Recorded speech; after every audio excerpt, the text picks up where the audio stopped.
El martes 11 de noviembre, el corazón de Navolato, Sinaloa, se transformó en el escenario de una dramática persecución que culminó en un espectacular choque múltiple. 6 automóviles resultaron severamente dañados cuando presuntos criminales, huyendo desesperadamente de efectivos de la Secretaría de Marina, condujeron a contraflujo por las arterias centrales del municipio, generando colisiones en cadena.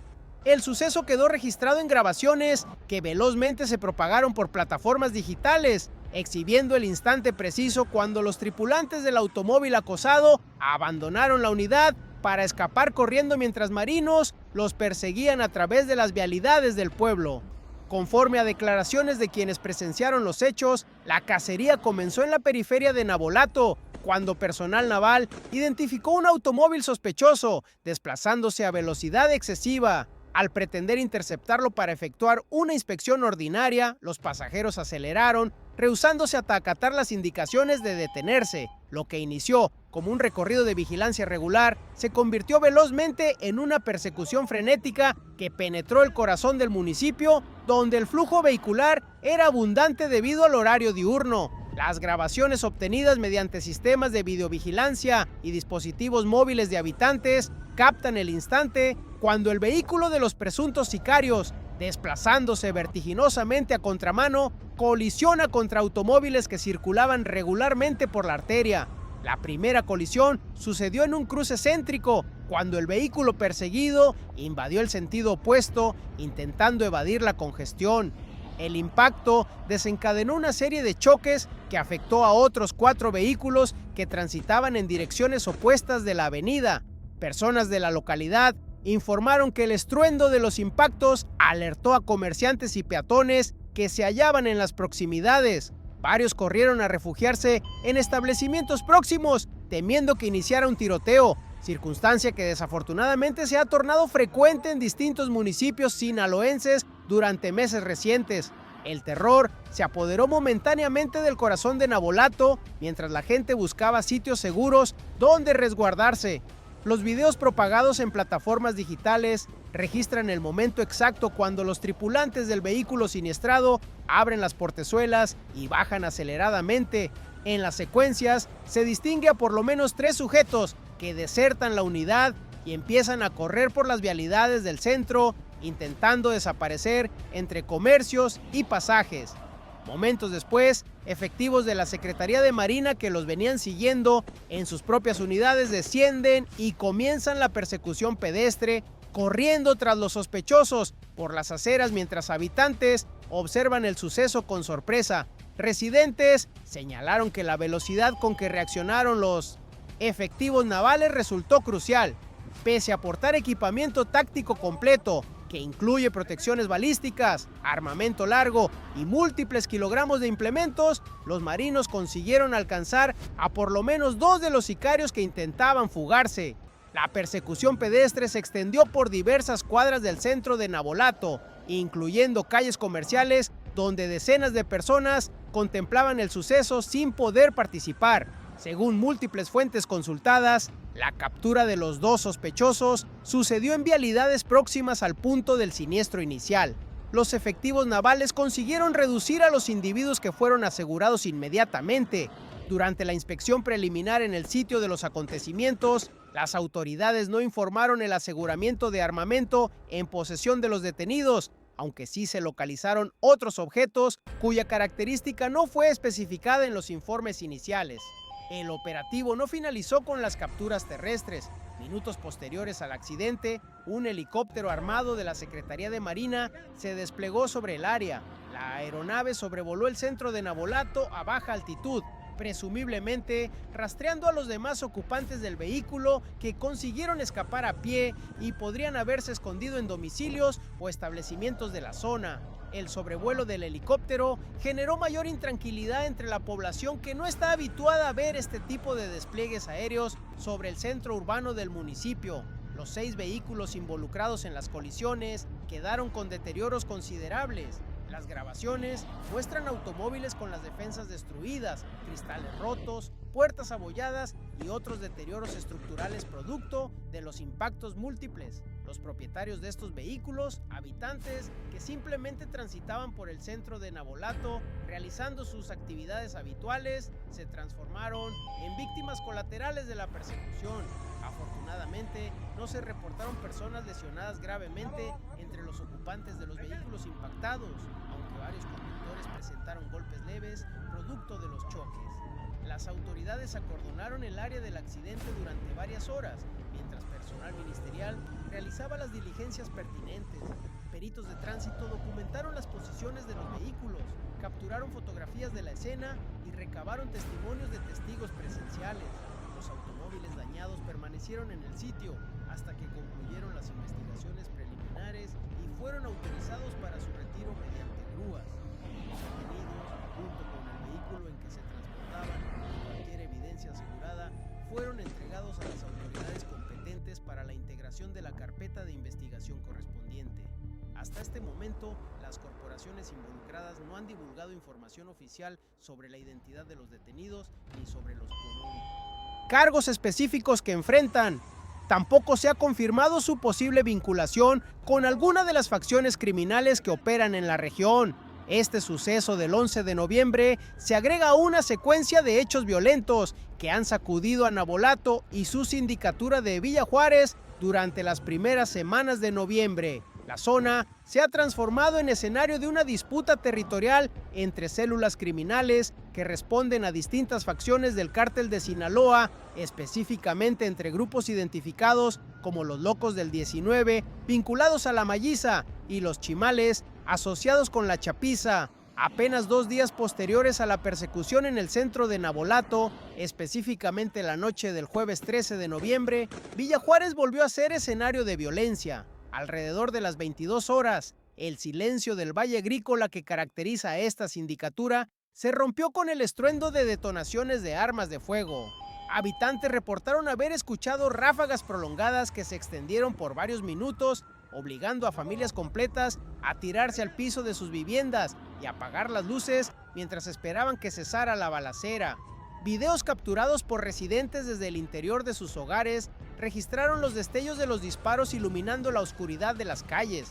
En las grabaciones se escuchan ráfagas continuas que no dan tregua, evidenciando el uso de armas automáticas de alto calibre.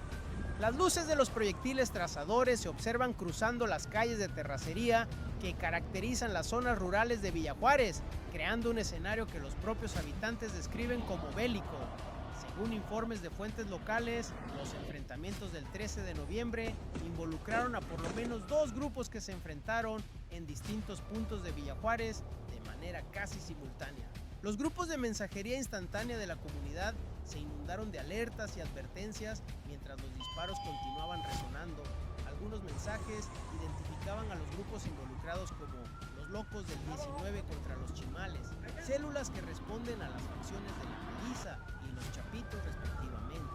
El resultado de esa noche violenta incluyó por lo menos una persona sin vida localizada sobre la avenida Ricardo Flores Magón, casi esquina con Ignacio Manuel Altamirano en Villa Juárez.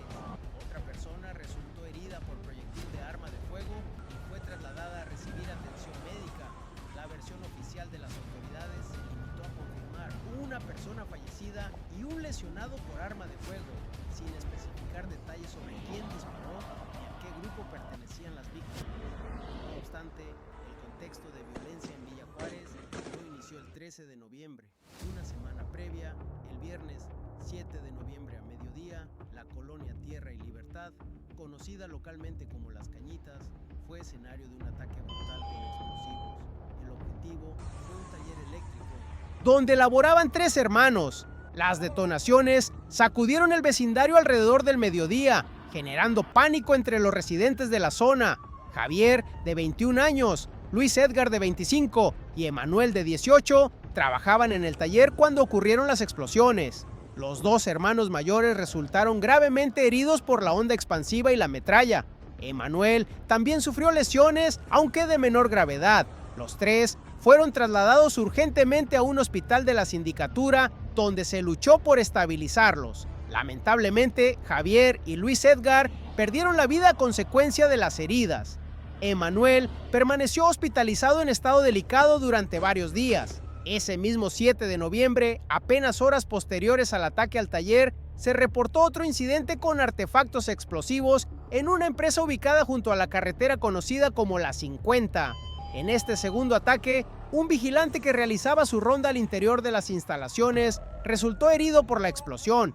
La simultaneidad de ambos ataques y el uso del mismo método generó alarma entre las autoridades y la población, evidenciando una escalada en el tipo de armamento y tácticas empleadas por los grupos criminales en la zona.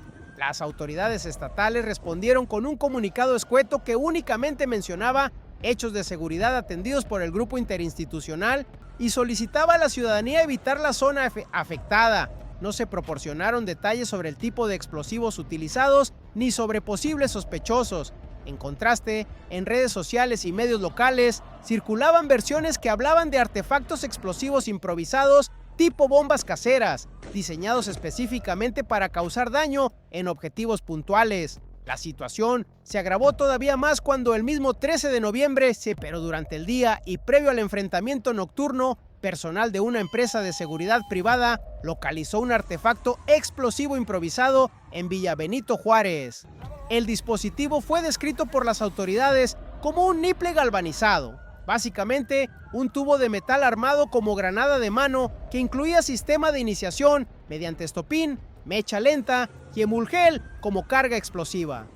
El hallazgo activó los protocolos de seguridad correspondientes. Una célula especializada del Ejército Mexicano, en coordinación con elementos de la Guardia Nacional, la Secretaría de Marina y personal de las Fiscalías Estatal y Federal, arribó al lugar para realizar la destrucción controlada del artefacto. El operativo requirió el acordonamiento de un amplio perímetro de seguridad y la evacuación temporal de viviendas cercanas. El explosivo fue neutralizado sin que se reportaran personas lesionadas ni daños materiales adicionales. La presencia de estos artefactos explosivos improvisados marca una peligrosa escalada en el conflicto entre facciones criminales en Sinaloa. Tradicionalmente, los enfrentamientos entre grupos de crimen organizado se limitaban al uso de armas de fuego, desde pistolas hasta fusiles de alto calibre. Sin embargo, la incorporación de explosivos, granadas y dispositivos improvisados representa un salto cualitativo que incrementa exponencialmente el riesgo para la población civil y las fuerzas del orden. La respuesta de las autoridades federales y estatales ha incluido el incremento de patrullajes en Navolato y Villa Juárez. Elementos de la Secretaría de Marina, el Ejército Mexicano, la Guardia Nacional y policías estatales realizan recorridos constantes por las principales vías de comunicación y comunidades de la zona. Se han establecido retenes en puntos estratégicos para la revisión de vehículos, aunque como lo demuestra la persecución del 11 de noviembre, los grupos criminales continúan operando pese a la presencia militar. El despliegue de helicópteros artillados como el que sobrevoló Navolato el 11 de noviembre forma parte de una estrategia de vigilancia aérea que permite rastrear movimientos de convoyes sospechosos y apoyar operativos terrestres. Estas aeronaves están equipadas con sistemas de visión nocturna, cámaras de alta resolución y armamento que puede ser empleado en caso de enfrentamiento directo. Su sola presencia en el cielo genera un efecto psicológico sobre los grupos criminales, aunque no ha sido suficiente para disuadir completamente sus actividades. Navolato y Villa Juárez representan territorios estratégicos dentro del mapa del crimen organizado en Sinaloa. Su ubicación geográfica cercana a Culiacán, la capital del estado, y su conexión con rutas que comunican hacia la sierra donde se concentran laboratorios clandestinos de drogas sintéticas los convierten en plazas codiciadas. El control de estos territorios permite a los grupos criminales establecer corredores seguros para el movimiento de drogas, armas y personal entre diferentes zonas operativas. La disputa entre la Maguiza y los Chapitos por el control de Navolato se enmarca dentro de la guerra interna que vive el cártel de Sinaloa desde que Ismael Zambada García fue extraditado a Estados Unidos. Esta fractura dentro de la organización criminal generó dos facciones principales que se disputan territorios, rutas y recursos. Lo que antes era un cártel unificado bajo un liderazgo compartido, hoy es un campo de batalla donde antiguos aliados se han convertido en enemigos mortales. Los locos del 19, identificados como parte de la estructura de la Maguiza, operan bajo las órdenes de Ismael Rafael Zambada Siqueiros, conocido como el Mallito Flaco, hijo de Zambada García. Este grupo se ha caracterizado por su agresividad en enfrentamientos y su disposición para utilizar tácticas de guerra urbana, incluyendo emboscadas y uso de explosivos. El número 19 en su nombre podría referirse a códigos internos de la organización o fechas significativas dentro de su estructura.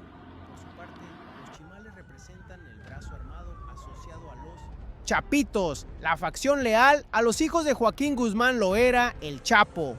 Este grupo tiene antecedentes que se remontan a Francisco Javier Zazueta Rosales, conocido como Pancho Chimal, y posteriormente a operadores como José Ángel Canovio Insunza.